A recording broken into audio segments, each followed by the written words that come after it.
Rencana Presiden Amerika Serikat Donald Trump yang disahkan PBB disebut dapat membelah Gaza menjadi dua bagian. Alih-alih rekonstruksi terpadu, skema ini justru berpotensi mengunci Gaza dalam pemisahan permanen menjadi dua entitas dengan pengelolaan yang berbeda.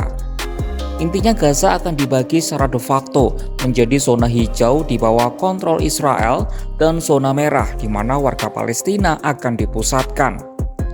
Rencana yang masuk dalam 20 poin rencana damai Trump ini memicu kekhawatiran serius di kalangan diplomat dan pekerja kemanusiaan. Banyak pihak menilai skema itu menyerupai strategi kolonial untuk memfragmentasi dan mengisolasi populasi yang diduduki. Bagaimana detail rencana pemisahan ini bekerja? Simak informasi lengkapnya dalam video berikut.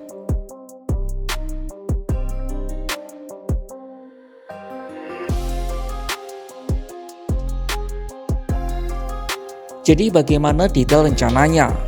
Mengutip New York Times, inti dari rencana kontroversial ini adalah pembagian Gaza secara de facto menjadi dua zona. Zona pertama adalah zona hijau yang berada di bawah kendali militer Israel dan para sekutunya.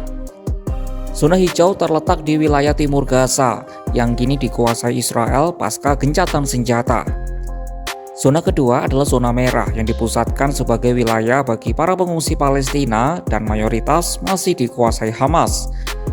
Kedua zona dipisahkan oleh garis batas tak terlihat yang disebut sebagai garis kuning.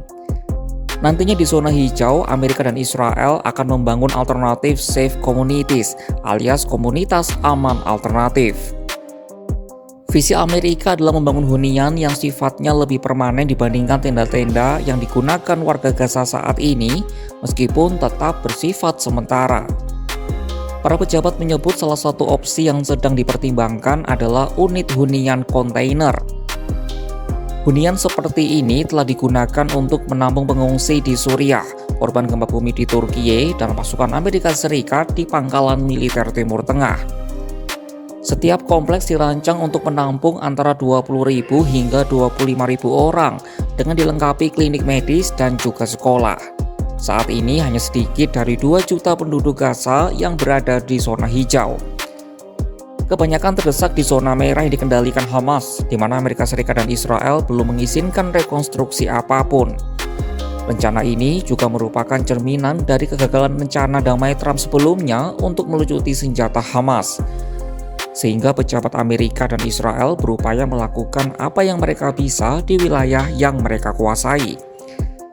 DKPBB memperkuat kerangka kerja ini dengan mengesahkan resolusi yang mendukung pengelolaan Gaza oleh Dewan Perdamaian serta Pasukan Stabilisasi Internasional atau ISF.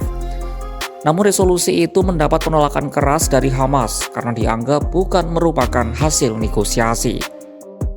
Ex-pejabat senior PBB di Palestina, Jonathan Wittol menyebut Amerika Serikat dapat menggunakan dalih poin 17 dari rencana Trump sebagai dasar pembuatan komunitas aman. Poin itu menyebut jika Hamas menolak proposal, peningkatan bantuan akan dilanjutkan di wilayah bebas teror. Dalam hal ini berarti di zona hijau. Dengan demikian, komunitas aman alternatif dapat menjadi satu-satunya pusat penyaluran bantuan yang diaktifkan.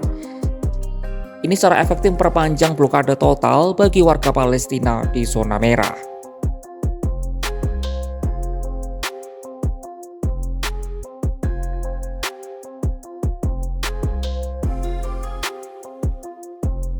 Pejabat Amerika Serikat menyebut warga Gaza akan mendapat prospek keamanan yang lebih baik, peluang kerja, serta kesempatan membangun kembali kehidupan di kompleks baru. Meski begitu, kritik tajam muncul dari komunitas kemanusiaan dan diplomat Eropa yang melihat skema ini sebagai strategi yang lebih gelap. Jonathan Wittol menilai rencana itu akan semakin menghancurkan prospek kedaulatan Palestina.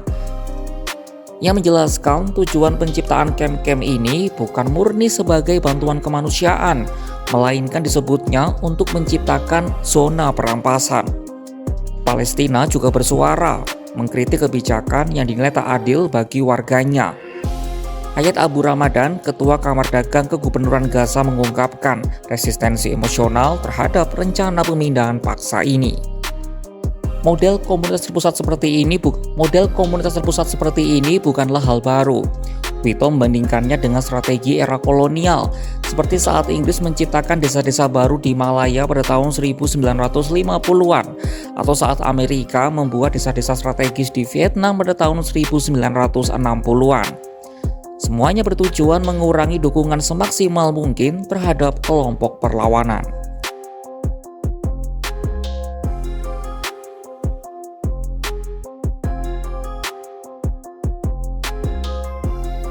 Rencana komunitas aman alternatif ini menghadapi banyak kerumitan di lapangan yang berpotensi memperlambat pelaksanaannya serta menimbulkan resiko etika yang besar. Pertama, masalah waktu. Kompleks pertama di Rafah kemungkinan baru akan siap dalam beberapa bulan. Proses pembersihan puing dapat makan waktu berbulan-bulan jika ditemukan terowongan, amunisi yang tidak meledak, atau sisa-sisa jenazah manusia. Setelah itu dibutuhkan 6 hingga 9 minggu untuk mendirikan rumah prefabrikasi. Kedua, muncul isu keamanan dan kebebasan bergerak. Kekhawatiran terbesar diplomat Eropa adalah argumen pejabat Israel bahwa demi alasan keamanan, warga Palestina hanya boleh pindah ke kompleks baru dan sama sekali tak boleh meninggalkan kompleks tersebut. Ketiga, masalah penyaringan calon penduduk. Personel keamanan Israel akan menyaring latar belakang warga Palestina yang melamar. Para diplomat khawatir banyak pekerja sektor publik seperti polisi atau petugas kesehatan masuk daftar hitam karena merupakan kerabat militan Hamas. Hal ini mengingat Hamas telah memerintah Gaza selama 18 tahun. Terakhir, ada masalah hak properti. Pejabat AS sedang mencari cara untuk memberikan kompensasi kepada pemilik properti Palestina yang tanahnya digunakan untuk pembangunan kompleks baru. Namun proses ini beresiko terhambat karena memerlukan negosiasi dengan ribuan pemilik lahan.